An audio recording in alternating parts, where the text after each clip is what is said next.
What is the maximum number of non-overlapping squares with sides of length 3 that will fit inside of a square with sides of length 6? So let's go ahead and draw out a square with sides of length 6. And we want to know how many squares of length 3 we can fit in this without any overlap, and obviously without it, hanging outside of the square. Well, you can do it just by the pictures, or you can, basically the best way to do it is by, actually drawing it out. But we'll see in a second we can compare areas, and that can also help us. So let's imagine I set up my square here. So I have a 3 by 3 square. It's going to go, halfway down here, and it'll go halfway across here, right? Because it's got 3, which is half of 6, 3, which is half of 6. So we'll fill in the rest. Okay, what do we've got left? Well, we've got another 3 units left and another 3 units left here. So we can go ahead and complete this square. And we've got another 3 units here and 3 here. And then finally, 3 here and 3 here. So we've got 1, 2, 3, 4 squares. That's it. C.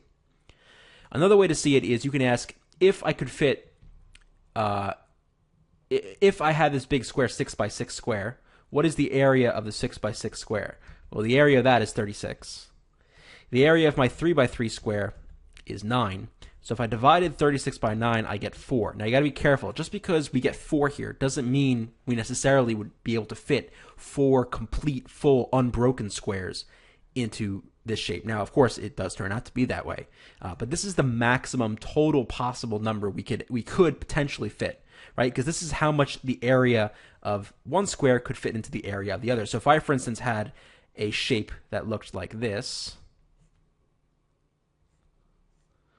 and this had an area of 36. Sure, I could fit 4 9 squares worth of area into this actual shape, but I wouldn't be able to actually fit it in practice, right? Because I would have some overlap here, and then some, like here, and then overlap here. If in theory I could break that square up, yeah, I could fit it into this shape, but not necessarily each shape without breaking it up. So just because we get 4 here doesn't always mean it's going to be 4. It's just this is the maximum. And so we can actually find a case such as this where we can fit the 4. That's when we confirm the answer is going to be C.